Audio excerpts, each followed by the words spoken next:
हाँ जी। सभी को नमस्ते और आज के इस अद्भुत लाइव में आप सबका स्वागत है। और मैं देख रहा हूँ कि जो कमेंट्स आ रहे हैं, सब लोग बहुत एक्साइटेड हैं। बहुत समय से लोग आप प्रतीक्षा कर रहे थे कि कब पुष्पेंद्र जी आएंगे और हम उनसे बात कर सकेंगे। तो पुष्पेंद्र जी ने एग्री किया कि वो आज हमारे साथ अपना समय शेयर करेंगे। तो मैं पुष्पेंद्र जी का स्वागत करता हूँ।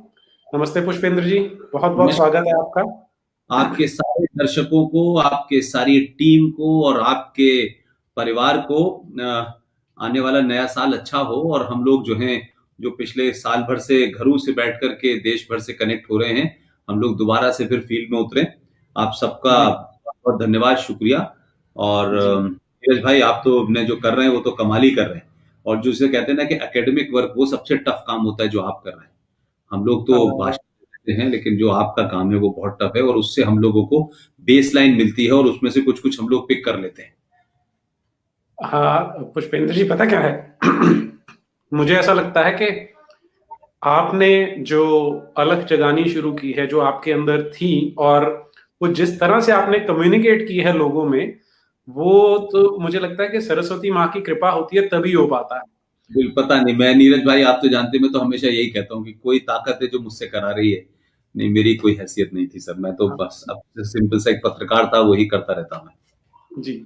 हाँ, इसमें कोई शक नहीं कि ईश्वर ही करवाते हैं, लेकिन वो कृपा अगर है आपके ऊपर सरस्वती माँ की, इसलिए आप कर पा रहे हैं। जो आपकी वाणी का ओज है कि जो आपके अंदर जो अलग है वो लोगों तक पहुंच जाती है। ये सबसे बड़ी बात है कि लोग एकदम से उस चीज को समझते हैं और उसकी जो गहराई है, जो उसकी ग्रेविटी है सिचुएशन की, वो आप जो कन्वे कर पाते हैं, उसके लिए आपको सादर प्रणाम है। क्योंकि आपने मुझे लगता है कि आप शायद कभी-कभी अंडर एस्टिमेट करते, कभी-कभी क्या आप डेफिनेटली अंडर एस्टिमेट करते होंगे जो आपने कंट्रीब्यूशन दिया है। और हम बहुत धनी हैं कि हमें आप जैसा एक व्यक्ति मिला है हमारे देश के लिए, हमारे समाज के लिए, जो इस तरह से कार्य करता है।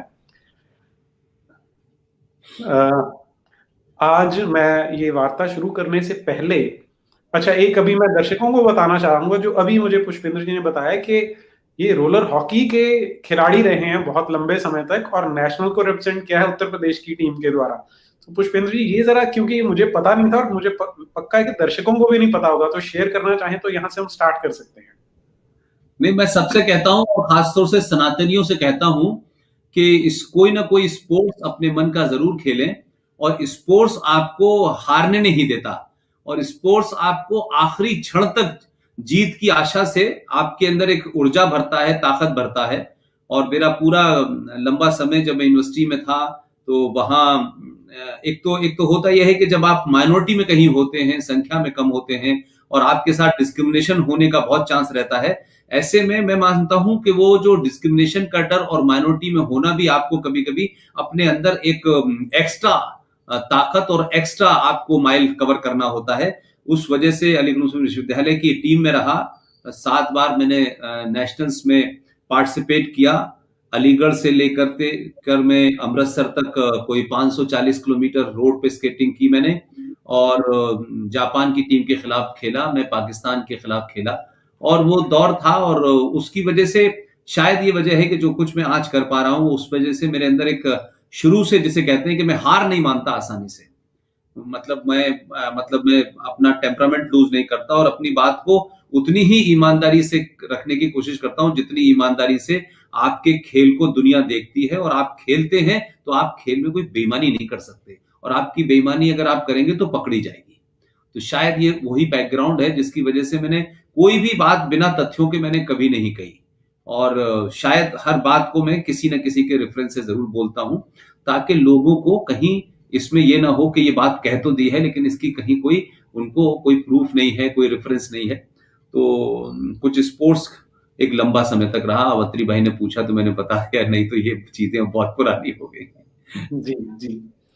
क्योंकि दर्शक जानना चाहते हैं ना कि जो व्यक्तित्व है पुष्पेंद्र कुलश्रेष्ठ नाम के, कि उनको पुष्पेंद्र कुलश्रेष्ठ कैसे बने हैं। तो कुछ चीज़ें हम जानते हैं, तो ये इस तरह की जो चीज़ें वो हमें एक इनसाइट देती हैं आपके बारे में। Correct, correct, correct, correct. I agree, I agree.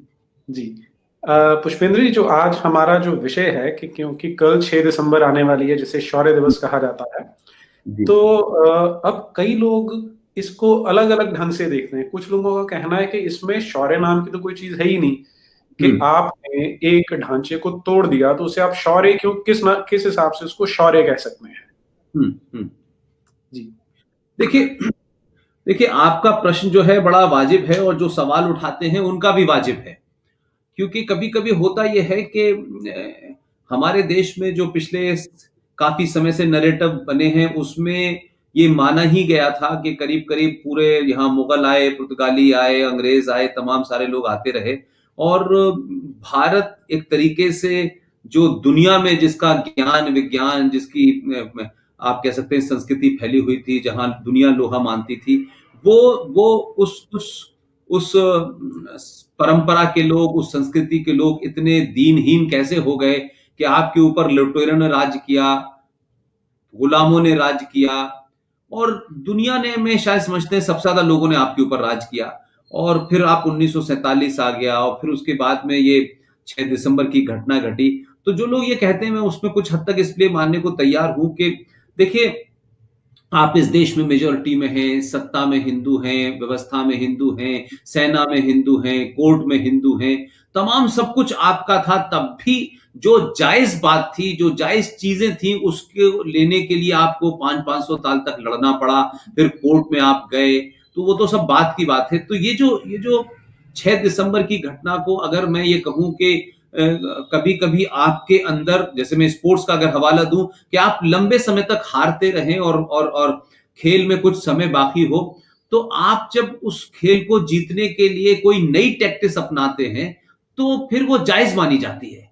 क्योंकि खेल को जीतने के लिए आपकी टैक्टिस बदल सकती है, आपकी रणनीति बदल सकती है, लेकिन अगर खेल के नियम ही ये हैं, क्योंकि ये जो कुछ हुआ था, ये किसी नियम के तहत नहीं तोड़ी गई थी, किसी सरकार से परमिशन लेके, कोर्ट की परमिशन लेकर के इस मंदिर को तोड़ के मस्जिद नहीं बनाया गया था। कुछ लुटेरे आए थे, उन लुटेरों ने अपनी ताकत के बल पर आपके आराध्य देवता मर्यादा पुरुषोत्तम राम की उस जगह को उन्होंने तोड़ा, और वो तोड़ा ही नहीं, बल्कि तोड़ करके आने वाली नस्लों के सामने वो छोड़ के गए, ताकि जितनी भी नस्लें पैदा हों, उनको इस बात का एहसास रहे कि इनके पूर्वज गुलाम थे, इनकी औरतें उनके हरम का हिस्सा थीं, और इनके मंदिरों को बचाने के लिए इतनी सारी मेजॉरिटी थी, तब भी कोई उसको रोक नहीं पाया। तो हमेशा एक घटना से कई घटना कनेक्टेड होती हैं। तो मैं मानता हूं कि उस जमाने 30 से 40 हजार जो मंदिर तोड़े गए, चाहे आप ये देखें कि मथुरा के अंदर कृष्ण जन्मभूमि का मामला है, ईदगाह मस्जिद का मामला है, चाहे बाबा विश्वनाथ के मंदिर को खंडित करके वहां नंदी अलग डायरेक्शन में है और भोले बाबा अलग डायरेक्शन में है, तो हमने कभी भी अपने उस पुरुषार्थ को, जो कई लंबे समय की गुलामी के कारण शायद छूट गया था, अगर उसकी शुरुआत, अगर उस पुरुषार्थ को एहसास कर अगर हो गया था, और तो उसमें मैं मानता हूं कि इस पे जाना कि साहब ये कोई बड़ी बात नहीं थी, ये तो ऐसा आप पहले भी कर, तो फिर पहले कभी क्यों नहीं हुआ? तो सवाल यह है कि अगर 6 दिसंबर को, जब केंद्र में कोई ऐसी सरकार नहीं थी जिसे आप कह सकते हैं कि वो सनातनों के मन की सरकार हो, या ऐसी सरकार हो जो उस मंदिर को हिंदुओं को दिलाने वाली सरकार हो, अगर पहली बार भारतीय राजनीति में और पहली बार भारत के समाज के अंदर किसी एक आदमी को इस तरीके से देखा जाए, क्योंकि हमें यह बताया जाता है, हमें यह समझाया जाता है कि हिंदू बहुत लालची होते हैं, छोटी छोटी चीजों पे कंप्रोमाइज कर लेते हैं, तो हिंदुओं को लेकर के एक ऐसी दीनहीन भावना बनी हुई थी इस देश के अंदर। तो आपने बिना सरकार की मदद के, कि कोई सरकार ने आपको कुछ प्रोवाइड करा दिया हो, कुछ ऐसा हो, और आप वहां गए, लेकिन मैं उस दिन को इसलिए ज्यादा इस तरीके से याद करता हूं कि कहीं से शुरुआत होनी थी। उस हजारों साल के गुलामी के उस खंडर को, जो लगातार हमारी आने वाली नस्लों के अंदर एक कुंठा पैदा करता था, उसको तोड़ने के लिए अगर कुछ, मैं मानता हूं कि भारत के संविधान, भारत की कानून व्यवस्था के हिसाब से नहीं भी हुआ, तो राष्ट्रों का पुरुषार्थ कानून से नहीं जगता है। राष्ट्रों का इतिहास कानून के कारण नहीं लिखा जाता है कि कानून में यह हुआ।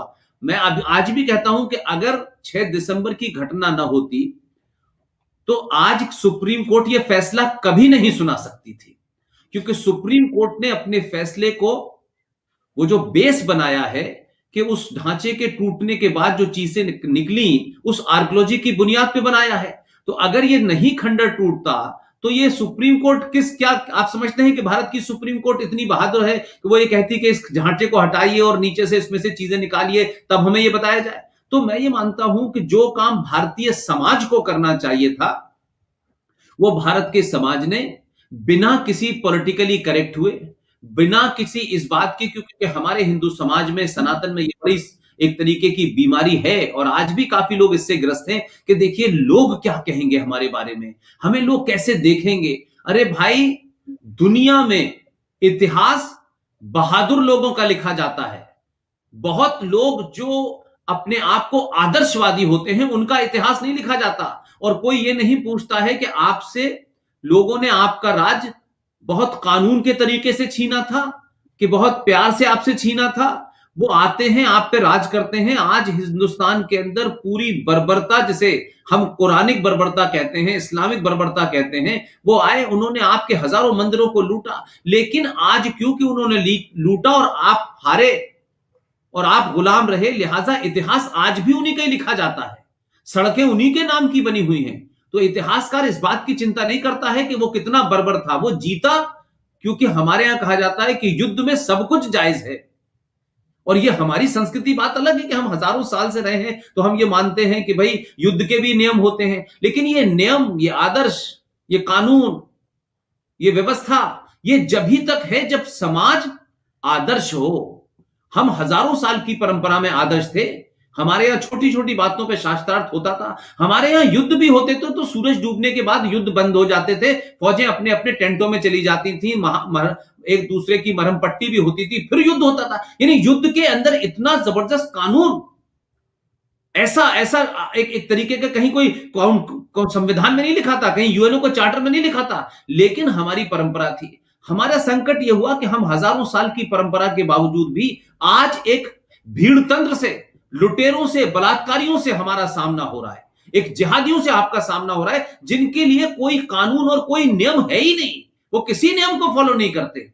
और आधुनिक भारत में देखें तो भारत के संविधान को नहीं मानते, भारत की पुलिस पे उनका विश्वास नहीं है, वो भारत की आर्मी पे उनका विश्वास नहीं है, भारत की संसद पे उन पे विश्वास नहीं है। तो वो तो आज भी जिस तरीके से उस दौर में आपने देखा, आज भी बंगलौर के अंदर एक घटना मात्र हुई, इससे पहले कानून में कोई रिपोर्ट लिखाए, कोई किसी को गिरफ्तार करे, उससे पहले उन्होंने अपना फैसला सुना दिया, 400 गाड़ियां जला दी, लोगों को मार दिया, दिल्ली में दंगा कर दिया। तो वो मनोवृत्ति आज भी है।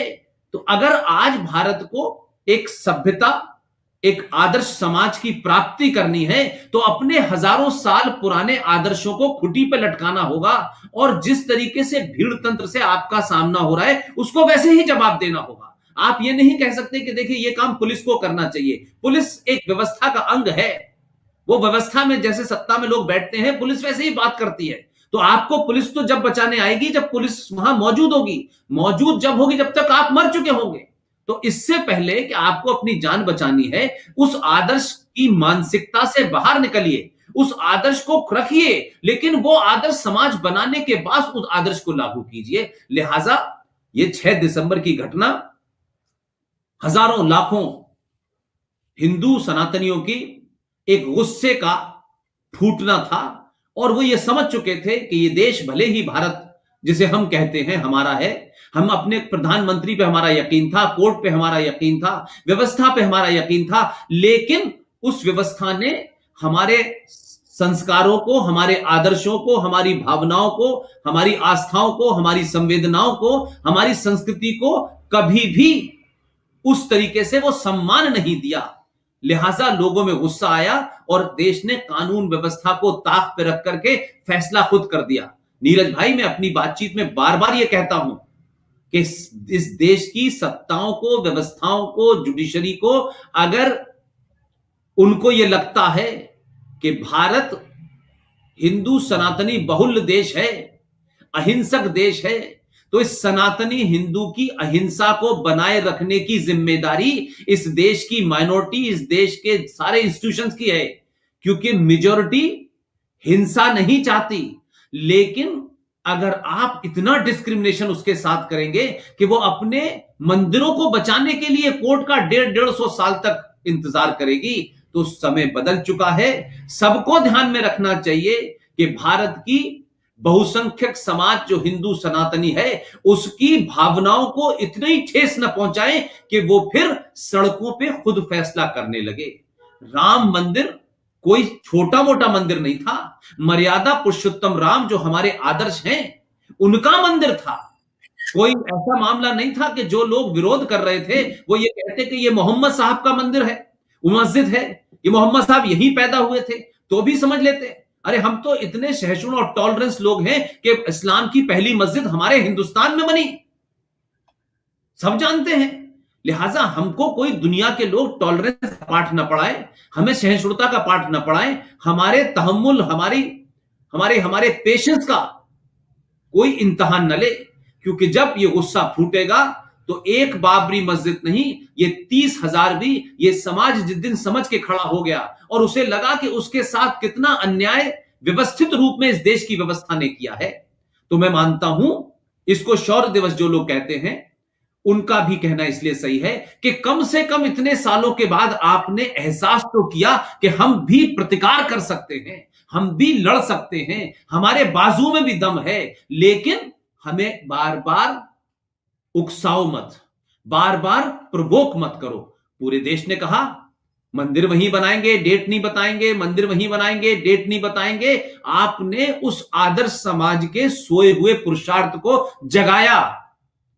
इसलिए 6 दिसंबर की घटना हुई जी, और उसमें सबसे बड़ी बात मैं कहूंगा कि जिस प्रदेश में हुई, पहली बार एक देश के मुख्यमंत्री ने, उस प्रदेश के मुख्यमंत्री ने खुले रूप में कहा, आज की भौतिकतावादी समाज और राजनीतिक सत्ता पे बैठे रहने की लालसा और लालच के बावजूद भी एक ऐसा शख्स पैदा हुआ कि उसने कहा कि भगवान राम के लिए अगर मेरी कुर्सी 1000 बार भी जाती है तो चली जाए। उसने एक मिसाल रखी इस हिंदू समाज को, उसको अपना आदर्श मानना चाहिए कि सत्ता को ठोकर मार करके उसने भगवान राम के मंदिर के लिए वो कुछ किया, चाहे वो कैसा भी था, और उसने सुप्रीम कोर्ट में खड़े होकर सजा भुगती।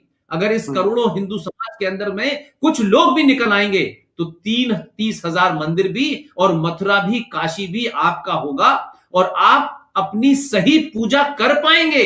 इसलिए बाबा विश्वनाथ की जो लोग पूजा करने जाते हैं वो पूजा अधूरी है, वो खंडित पूजा है। जो शिव जी के सामने नंदी होता है शास्त्रों के हिसाब से, वो नंदी नहीं है, तो आपकी पूजा नहीं हो रही। आपको अपने मंदिरों को उस विज्ञान के हिसाब से जो बने हैं उन्हें वैसे रूप में वापस लाना होगा, तब उसका फल मिलेगा। तो जो लोग आज जा रहे हैं उन्हें सोचना चाहिए कि हम एक खंडित मूर्ति की पूजा कर रहे हैं। उस जब तक ठीक नहीं होगा, अब देखिए भगवान राम का मंदिर बनने जा रहा है, लोग कहते हैं इससे कोई गरीबी नहीं होगी, ये सब नहीं होगा। भाई तो गरीबी तो पहले भी थी, लेकिन जिस देशों में, जिस समाजों में अपने पूर्वजों के प्रति गर्व नहीं होता, वो समाज गर्त में चले जाते हैं।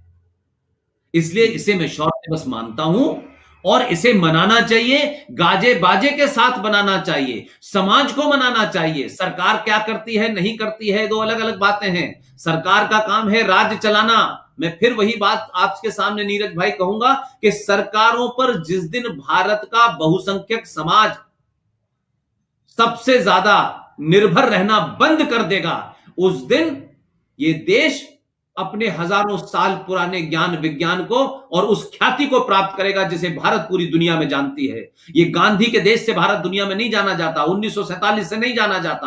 आप पढ़ते नहीं हैं, अपना संविधान भी पढ़ेंगे तो भी उसमें लिखा हुआ है, पेज नंबर 3 के ऊपर जो पृष्ठ है भारत का जो संविधान है, इत्तेफाक से मुझे ये ओरिजिनल कॉपी का रेप्लिका मिल गया है। इसके अंदर आप जाएंगे, पृष्ठ नंबर पेज नंबर 3 के ऊपर नंदी बना हुआ है। नंदी सिंध घाटी सभ्यता का रूप है। उसके ऊपर जो चीजें बनी है वो इंडस वैली की बनी है।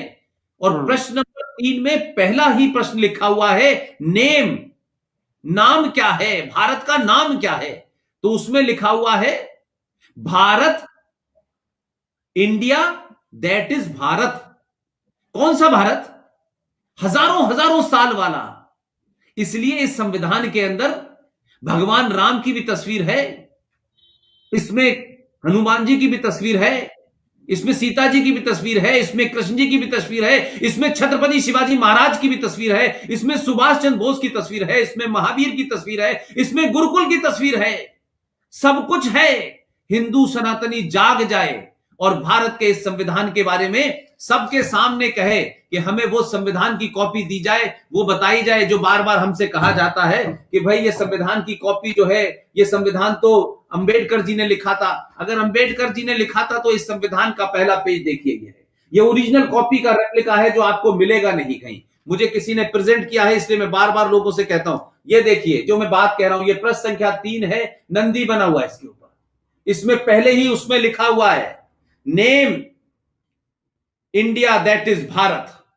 और आप देखें कि इसमें एक एक चीज साफ साफ लिखी हुई है। ये देखिए, ये देखिए, आज भारत के संविधान से इन तस्वीरों को गायब कर दिया गया है ताकि आप अपने इतिहास को न जान पाए। इसलिए ये जो दिवस है, इसके बहाने आपको याद करना चाहिए। अभी 26 नवंबर 1949 को संविधान दिवस मनाया जाता है। यह भी पहले भी था, ये भारत के प्रेमबिल में लिखा हुई है डेट, लेकिन किसी ने नहीं देखा। लेकिन इस सब सरकार ने जब संविधान दिवस मनाना शुरू किया तो लोगों में एक कौतूहल पैदा हुआ कि हमारा संविधान है क्या, कैसा है, कैसा था, क्या नहीं था। क्योंकि आज भी बहुत सारे फ्रॉड जो हैदराबाद से चल के भारत की पार्लियामेंट में आते हैं, कहते हैं बाबा साहब अंबेडकर के संविधान में सेकुलरिज्म लिखा हुआ है। बाबा साहब अंबेडकर के संविधान में सेकुलरिज्म नहीं लिखा हुआ था। ये झूठ, ये फरेब इसलिए चल रहा है क्योंकि हमारे समाज ने ऐसे लोगों को काउंटर नहीं किया। ये सन 1976 की रात में जब देश के तमाम नेता जेलों में थे, तब श्रीमती इंदिरा गांधी ने बिना बहस बिना डिबेट के भारत के संविधान में डाला। तो ये दिन, चाहे वो 6 दिसंबर का दिन हो या और दूसरे दिन हो, चाहे 21 अक्टूबर का दिन हो, जिस वक्त हम मानते हैं कि सुभाष चंद्र बोस ने आजादी की घोषणा की थी, दुनिया के 7-11 देशों ने उनको रिकॉग्निशन दिया था। ये दिवस आपको बार बार मनाने चाहिए। इसलिए हमारे यहां 2 अक्टूबर का दिन बहुत इंपॉर्टेंट माना जाता है। लेकिन 2 अक्टूबर को लाल बहादुर शास्त्री भी पैदा हुए थे, कुछ उनका भी पुरुषार्थ बताया जाना चाहिए कि 5 फीट के आदमी ने घर में घुस के लाहौर के अंदर हाजी पीर तक फौजें भेज दी थी और कहा था जब तक कश्मीर पर समझौता खाली नहीं होगा, हम लाहौर खाली नहीं करेंगे। ये बात अलग है कि आपकी अंदरूनी राजनीति उन्होंने मरवा दिया। आपके पुरुषार्थी बहुत सारे लोग थे और आप उनके इतिहास को न पढ़े, इसलिए इतिहासों से निकाल दिया गया, संविधान से हटा दिया गया। तो ये शौर्य दिवस, मैं उन तमाम लोगों को जिन्होंने अपनी जान गंवाई, मैं उनके प्रति नमन हूं, उनको अपनी श्रद्धांजलि देता हूं। लेकिन जो लोग भी नीरज भाई के माध्यम से इसको सुन रहे हैं, अपने शहर शहर गली गली मनाएं, किसी को गाली न दें, किसी के खिलाफ कोई मामला नहीं है। कहिए हमें खुशी है कि हजारों साल की गुलामी का प्रतीक जो भगवान मर्यादा पुरुषोत्तम राम को तोड़ करके बनाया गया था, उस प्रतीक को हमने समाप्त कर दिया, इसकी हमें खुशी है। आपस में बताशे बांटें, डिस्कशन करें, चौराहों पे करें, पुलियों पे करें, और ऐसी तमाम चीजों को अपने लोगों से बांटेंगे तो लोगों को पता चलेगा। जिनका इतिहास, जो समाज या जो कौमें अपने इतिहास को भूल जाती हैं, वो दुनिया में, उनको दुनिया भूल जाती है।